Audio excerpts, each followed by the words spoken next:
มื้อนี้เราสิมาเบิ่งวิธีการแก้ Facebook มันล็อกแล้วสร้างบัตรขึ้นมาใหม่แล้วมันล็อกเราสิแก้แบบใดมาเริ่มเลยทำอิฐเข้ามานี่ตั้งค่าเข้าไปซอกหาการชำระเงินทางการเงินเอาเข้ามาตัวจัดการตืดมันออกมานี่ตั้งค่านี่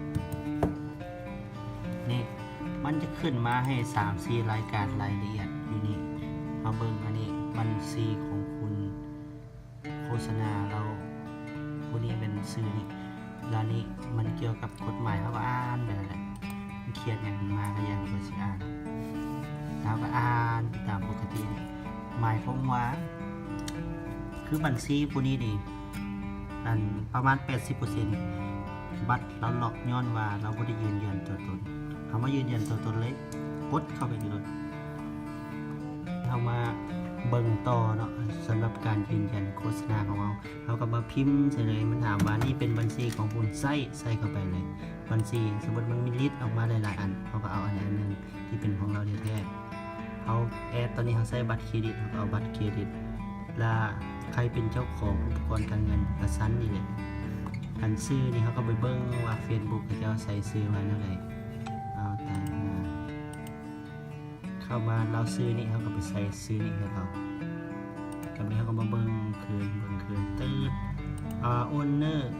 อีเมลบิสเนสเขาต้องเบิ่งไว้ปิดแอนอีเมลของเราเป็นวิธีเบิ่งอีนี่ก็มาต่อเลยวิธีเบิ่งอีเมลเขาเบิ่งนั่นแหละเบิ่งแอดเข้าไปเป็นอีเมลของเราใส่เนาะอีเมลของเราเป็นอีหยังอีเมลของผู้ใดก็ตามแต่เราก็พิมพ์ใส่บทอธิบายสั้นๆทำการโฆษณาเราขายเสื้อผ้าหลักๆธุรกิจของเรามันเกี่ยวกับอีหยังเราบ่แม่นมาตายตัวเนาะเรามันมีหลายเพจเขาก็เลือกเอาอันนึงที่เป็นของเราแท้อันนี้หมายความว่าเพจเราสร้างขึ้นมาใหม่เรายังไม่ได้การโฆษณาเท่าเราก็เลยตัดสินใจเอาตัวนี้นะ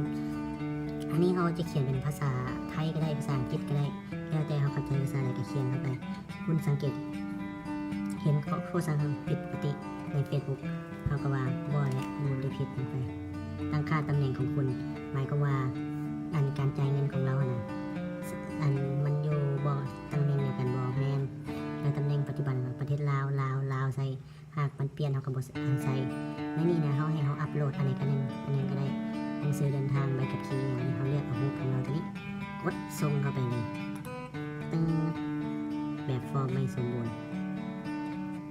กดบุพานเนาะมันสั่นเกินไปลองพิมพ์เข้าไปใส่เติมอีกหน่อยหนึ่งมึงว่ามันสิได้บอกถ้าว่ามันสั่นนี่กดส่งมึงมันสิเป็นจังไงตืดรอท่าแบบของคนเรียบร้อยต้องรอท่า1-2 วัน